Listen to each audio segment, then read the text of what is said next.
Bonjour à toutes et à tous, et également à ceux qui sont loin de chez eux. Aujourd'hui, on va parler d'un sujet que vous connaissez peut-être, la MDPH. Je vous en ai parlé dans une précédente vidéo. La MDPH, c'est quoi? C'est un organisme tenu par le Conseil général de votre domicile qui concerne les personnes handicapées. C'est la maison départementale pour les personnes handicapées. On a cette chance en France d'avoir des organismes pour aider les personnes en situation de handicap et leurs proches. Lorsque vous faites appel à la MDPH, vous devez faire une chose en priorité, c'est remplir un dossier. Ce dossier, il est composé de 5 parties. Alors que vous soyez une personne en situation de handicap, mineure ou majeure, sous tutelle, sous curatelle ou capable de vous débrouiller tout seul, que vous soyez un étudiant, quelqu'un qui ne travaille pas ou quelqu'un qui souhaite travailler ou retravailler, vous devez remplir ce dossier. La première partie concerne les renseignements obligatoires, c'est votre identité et également l'identité de votre tuteur, curateur ou également la personne qui s'occupe de vous. Ensuite, la deuxième partie, ce qu'ils appellent la partie B, c'est la vie quotidienne. Où est-ce que vous vivez, avec qui vous vivez, dans quelles conditions vous vivez. Vous devez remplir ce dossier. Il y a une partie où vous devez expliquer votre façon de vivre et comment vous souhaitez continuer à vivre malgré votre handicap. La troisième catégorie du document, c'est la vie scolaire ou étudiante. Et oui, les personnes en situation de handicap, mineurs ou majeurs, ont le droit et sont tout à fait capables de faire des études. Malheureusement, tout n'est pas adapté. Et pour améliorer leur situation scolaire, la MDPH peut les aider dans les démarches ou améliorer leur quotidien. Quelqu'un qui est déficient visuel aura sûrement besoin d'équipements type braille, ordinateur adapté, etc. Quelqu'un qui est sourd et muet, malentendant ou non-entendant, il aura besoin d'aide technique. C'est sûr, on ne va pas commencer à lui parler facilement à moins qu'il ait appris à lire sur les lèvres, ce qui est possible. Ensuite, la quatrième partie, c'est votre situation professionnelle. Et oui, si toute personne en situation de handicap qui en a les capacités peut travailler et doit pouvoir le faire si elle le souhaite. Après, là, vous arrivez sur la cinquième partie, c'est ni plus ni moins que l'expression des demandes de droits et de prestations. Donc là, on va parler de mots un peu fous. AEEH, c'est l'allocation d'éducation de l'enfant handicapé. Ensuite, il y a la PCH, la prestation de compensation du handicap, la carte mobilité inclusion avec une mention invalidité, et c'est possible besoin d'accompagnement. Alors, il y a aussi la carte mobilité inclusion qui a la mention stationnement. C'est l'ancien macaron GIC et GIG, une grande incapacité civile ou grande incapacité de guerre. Là, on arrive sur une carte mobilité inclusion. Alors, ça me fait rire cette petite carte parce que inclusion, quand vous savez que tout est fait et les gens s'en fichent de l'inclusion des personnes à mobilité réduite et en situation de handicap, on a un retard phénoménal Je vous en ai parlé dans une ancienne vidéo. C'est une honte. Ensuite, les cartes, c'est bien. Ça, c'était pour tout le monde également, pour les enfants, les mineurs, les moins de 20 ans. Et puis à partir de 20 ans, vous avez également l'AH, l'allocation adulte handicapé, qui est versée à une personne pour permettre d'avoir des ressources pour vivre à peu près correctement. Vous avez également les compléments de ressources. Vous avez la possibilité de demander une orientation vers un établissement médico-social. Vous pouvez demander le maintien dans un établissement médico-social, l'affiliation au régime de retraite des personnes en situation de handicap. Donc, les cartes de stationnement, ça c'est pareil, que vous soyez mineur, les cartes pareil. L'allocation de compensation pour une tierce personne. Si une personne vous aide et est obligée d'arrêter de travailler pour cela, vous pouvez toucher une aide pour permettre à cette personne de vivre à peu près décemment à vos côtés.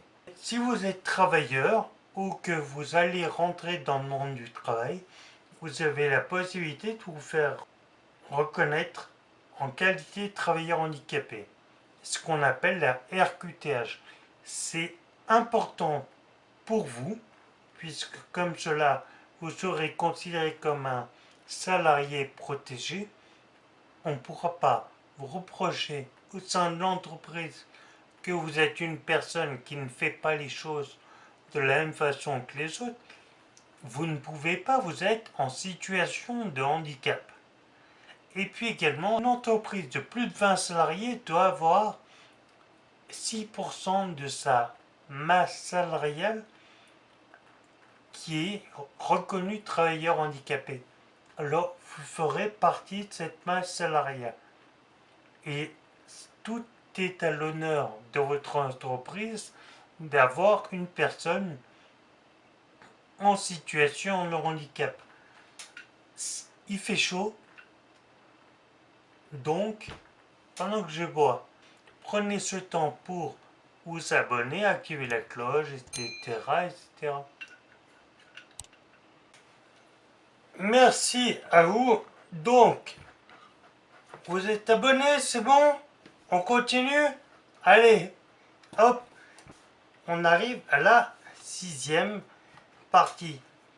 L'MDPH permet également, dans ce 6e volet, à votre aidant familial ou, s'ils ont plusieurs, à vos aidants, de contacter l'MDPH et de faire savoir s'ils ont un problème. Quel problème? Ils n'arrivent plus à faire certains actes ou ils ne peuvent plus s'occuper correctement de vous, etc. Dans le document, qui est assez drôle, il y a deux choses que je vais vous relever.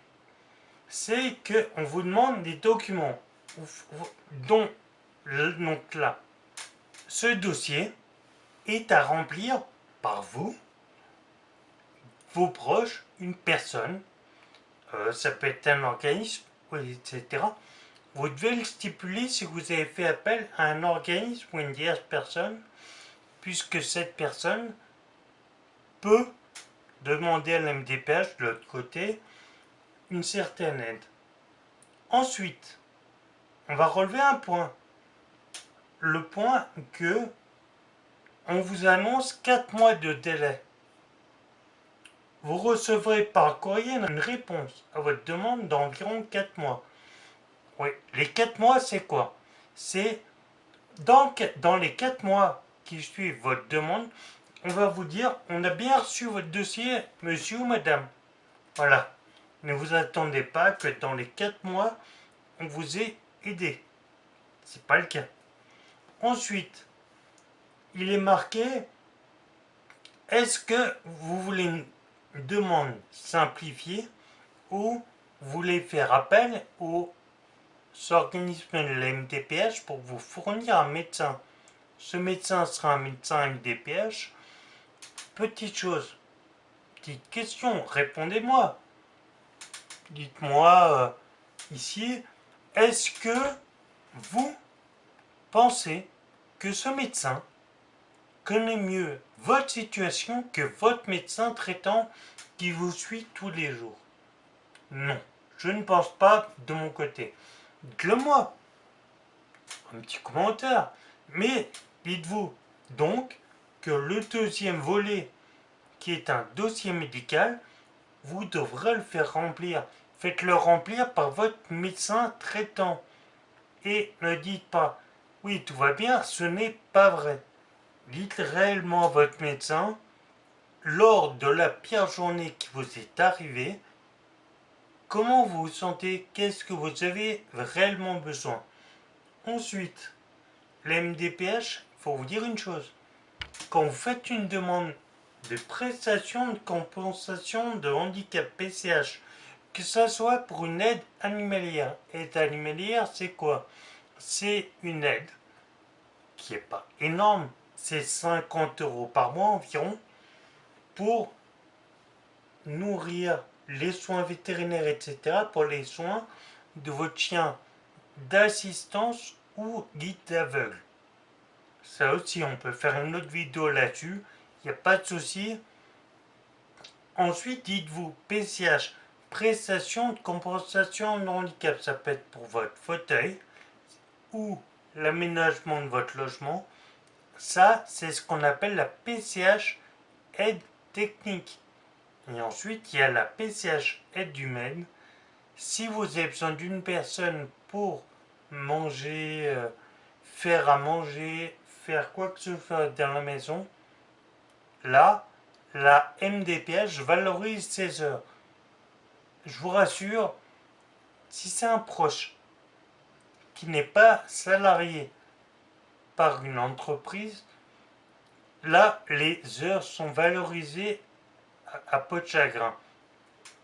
Mais au moins, c'est valorisé. Dans d'autres pays, vous oubliez ça. On a cette chance malgré tout en France. Ensuite, si c'est une entreprise, là, l'MDPH versera l'argent à cet organisme. Il n'y a pas de souci.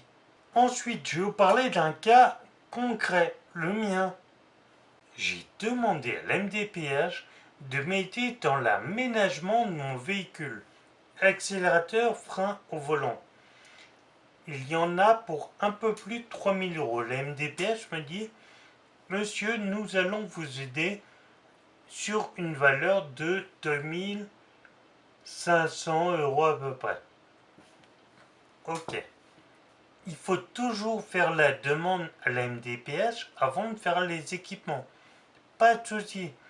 Je fais la demande, on me donne l'autorisation au niveau de la MDPH, je fais équiper mon véhicule, je paye la totalité de ce que je dois pour mon véhicule, et là, j'envoie à la MDPH, c'était juste avant le confinement, même au mois de février, j'ai envoyé au mois de février les papiers à la MDPH, la facture acquittée, pour pas perdre de temps.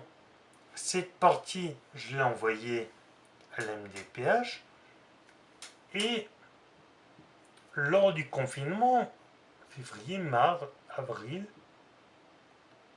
début mai, je me dis, moi je vais les contacter quand même. J'ai toujours pas eu de remboursement. Je m'inquiète. Est-ce qu'il y a un problème avec mon cas? Et là, la personne me dit, monsieur, vous savez que le confinement, avec la crise sanitaire, nous sommes en service réduit. Ça, je peux le comprendre. Et donc, nous payons principalement les PCH, etc., que nous devons payer tous les mois. Donc les PCH humaines, les PCH, ce qui arrive, ce qui est régulier. Et là, ce qui est exceptionnel, comme là, nous n'avons pas traité les cas depuis fin décembre. Nous sommes arrêtés au cas de fin décembre, donc votre cas arrivera. Décembre, ils ont en gros le retard de janvier, février, mars, avril, 4 mois. 4 mois de retard. Et moi, pendant ce temps-là, cet argent, il est loin.